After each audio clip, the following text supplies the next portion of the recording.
Hi friends, जय Hind. Beltron data entry operator की class में आपका स्वागत है। एमएस ऑफिस की सीरीज में एमएस वर्ड का भाग 2, जिसमें कि आपका बाइलिंगुअल वीडियो होगा, जिसमें कि हिंदी और इंग्लिश दोनों भाषा में होंगे क्वेश्चंस। जैसे कि आपको पता है कि आपका जो बेल्ट्रॉन डाटा एंट्री ऑपरेटर का एग्जाम हो रहा है, उसमें आपका लैंग्वेज हिंदी और इंग्लिश दोनों है। तो आइए क्वेश्चन नंबर फर्स्ट से स्टार्ट करते हैं। एमएस वर्ड 2010 का पहला मेनू कौन सा है? एमएस वर्ड 2010 का पहला मेनू कौन सा है? तो एमएस वर्ड 2010 का पहला मेनू जो है वो है आपका फाइल मेनू। ठीक है। नेक्स्ट है question number second. MS word में सबसे नीचे जो स्क्रीन प्रदर्शित होती है उसे क्या कहा जाता है? एमएस वर्ड में जो स्क्रीन सबसे नीचे प्रदर्शित होती है उसे क्या कहा जाता है? तो उसे स्टेटस बार कहते हैं। उसे क्या कहते हैं? Status bar. उसे स्टेटस बार कहा जाता है। ठीक है। क्वेश्चन नंबर थर्ड पे आ जाते हैं। एमएस वर्ड में सबसे ऊपर दिखाई देने वाली बार को क्या कहा जाता है? एमएस वर्ड में सबसे ऊपर दिखाई देने वाली बार को क्या कहा जाता है? क्वेश्चन नंबर थर्ड का आंसर कीजिए। तो जो सबसे ऊपर दिखाई देता है उसे कहा जाता है टाइटल बार। क्या कहा जाता है? Title bar. ठीक है। Question number 4। फुटनोट और एंड नोट का उपयोग डैश के लिए किया जाता है। फुट नोट और एंड नोट का उपयोग डैश के लिए किया जाता है। क्वेश्चन नंबर 4 का आंसर हो जाएगा रेफरेंस। क्या हो जाएगा? रेफरेंस। ठीक है, रेफरेंस के लिए किया जाता है। Question number 5।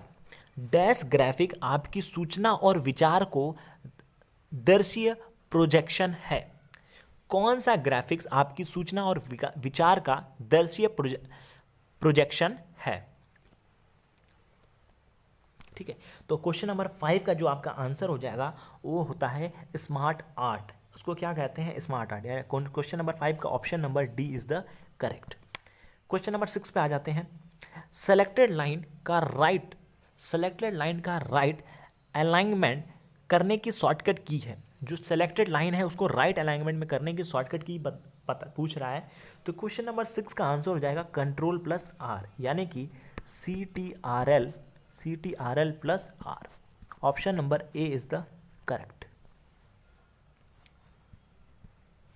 नेक्स्ट है क्वेश्चन नंबर 7। ठीक है। क्वेश्चन नंबर 7 क्या कह रहा है?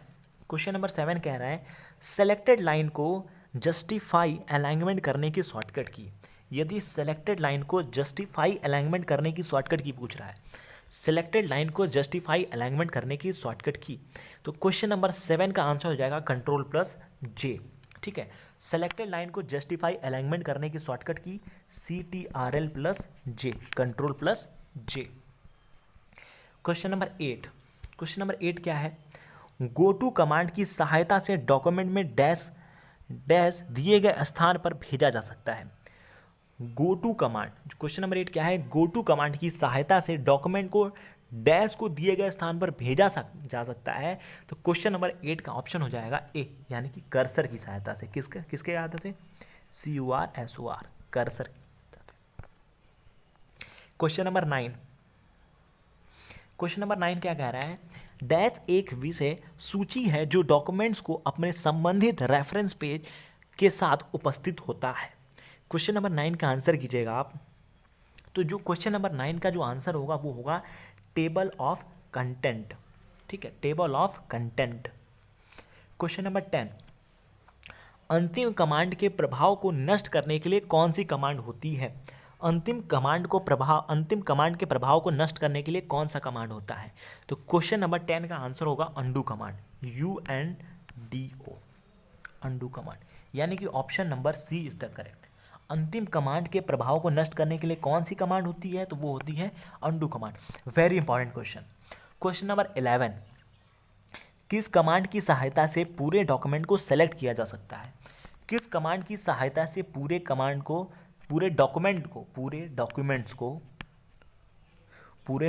को सेलेक्ट किया जा सकता है? तो वो होता है आपका सेलेक्ट ऑल। उसको क्या कहते हैं? Select all. सेलेक्ट ऑल की जो शॉर्टकट की होती है CTRL+A, Ctrl+A होता है सेलेक्ट ऑल के लिए। Question number 12। किस कमांड की सहायता से किसी भी टेक्स्ट या ग्राफिक्स को स्थायी रूप से हटाया जा सकता है? क्वेश्चन नंबर 12 का आंसर दीजिएगा। किस कमांड की सहायता से किसी भी टेक्स्ट या ग्राफिक्स को स्थायी रूप से हटाया जा सकता है? तो 12th का आंसर हो जाएगा ए, यानी कि डिलीट कमांड। ठीक है, क्या होगा? Delete command. ठीक है, क्वेश्चन नंबर 13,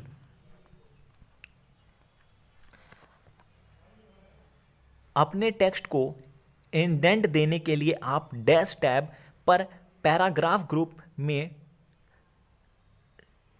डिकीज इंडेंट और इंकीज इंडेंट का उपयोग कर सकते हैं। ठीक है, तो क्वेश्चन नंबर 13 का आंसर कीजिएगा। तो क्वेश्चन नंबर 13 का आंसर हो जाएगा बी, यानी कि होम। ठीक है, नेक्स्ट है question number 14, front dialog box प्रदर्शित करने के लिए किस कुंजी का प्रयोग किया जाता है? तो पूछ रहा है फ्रंट डायलॉग बॉक्स को यदि मुझे शो आउट करना है, फ्रंट डायलॉग बॉक्स को शो करना है, तो कौन सी शॉर्टकट की का यूज़ करेंगे? तो क्वेश्चन नंबर 14 का आंसर हो जाएगा CTRL+D, Ctrl+D, यानी कि option number A is the correct. ठीक है, option number A is the correct. Question number 15 क्या है? डॉक्यूमेंट बनाने के लिए डैश विभिन्न प्रकार के विकल्प प्रदान करते हैं। तो जो डॉक्यूमेंट बनाने के लिए हैं वो कौन से होते हैं? वो MS वर्ड होता है। क्या होता है? MS word. ठीक है, अब एक बार इन 15 क्वेश्चन का रिवीजन कर लेते हैं। ठीक है, तो सबसे पहला क्वेश्चन क्या था? MS वर्ड 2010 का पहला फाइल मेनू कौन सा है? तो पहला मेनू कौन सा है? तो वो है फाइल मेनू। ठीक है, क्वेश्चन नंबर 2 क्या है? MS वर्ड के सबसे नीचे जो स्क्रीन प्रदर्शित होती है उसे क्या कहते हैं? उसे स्टेटस बार कहते हैं। तीसरा क्वेश्चन क्या है? MS वर्ड के सबसे ऊपर दिखाई देने वाली बार को क्या कहा जाता है? उसको टाइटल बार कहा जाता है। फुट नोट और एंड नोट का उपयोग किसके लिए किया जाता है? वो रेफरेंस के लिए किया जाता है। डैश ग्राफिक्स की सूचना विचार को प्रदर्शित प्रोजेक्शन करते हैं, वो होता है स्मार्ट आर्ट। ठीक है, सेलेक्टेड लाइन को राइट अलाइनमेंट करने के लिए शॉर्टकट कुंजी होती है Ctrl+R। Question number 7, selected line को जस्टिफाई और अलाइनमेंट करने के लिए शॉर्टकट की होती है Ctrl+J, जस्टिफाई यानी कि J। गो टू कमांड की सहायता से डॉक्यूमेंट में कर्सर को दिए गए स्थान से पर भेजा जा सकता है। ठीक है, question number 9, table of content एक विषय सूची है जो डॉक्यूमेंट को अपने संबंधित रेफरेंस पेज पर के साथ उपस्थित होता है। क्वेश्चन नंबर 10 क्या है? अंतिम कमांड के प्रभाव को नष्ट करने के लिए कौन सा कमांड होता है? तो अंतिम कमांड को प्रभाव को नष्ट करने के लिए जो होता है वो होता है अनडू कमांड। ठीक है, क्वेश्चन नंबर 11, किस कमांड की सहायता से पूरे डॉक्यूमेंट को सेलेक्ट किया जा सकता है? तो पूरे डॉक्यूमेंट को सेलेक्ट करने के लिए होता है सेलेक्ट ऑल, और सेलेक्ट ऑल का फॉर्मूला होता है CTRL+A। ठीक है, Ctrl+A होता है सेलेक्ट ऑल के लिए, CTRL+C होता है कॉपी करने के लिए, CTRL+V होता है पेस्ट करने के लिए। ठीक है, नेक्स्ट है, किस कमांड की सहायता से किसी भी टेक्स्ट या ग्राफिक्स को स्थायी रूप से हटाया जा सकता है? क्वेश्चन नंबर 12, किस कमांड की सहायता से किसी टेक्स्ट या ग्राफिक्स को स्थायी रूप से हटाया जा सकता है? तो उसको हटाने के लिए हम यूज करते हैं डिलीट कमांड का। ठीक है, क्वेश्चन नंबर 13, अपने टेक्स्ट को इंडेंट देने के लिए आप होम टैब पर पैराग्राफ ग्रुप और डिकीज इंडेंट और इंकीज इंडेंट का उपयोग करते हैं। तो इसका आंसर हो जाएगा होम टैब। ठीक है, क्वेश्चन नंबर 14 क्या है? फ्रंट डायलॉग बॉक्स को प्रदर्शित करने के लिए कौन सी कुंजी यूज करते हैं? तो फ्रंट डायलॉग बॉक्स को प्रदर्शित करने के लिए जो की यूज होती है वो होती है शॉर्टकट की Ctrl+D।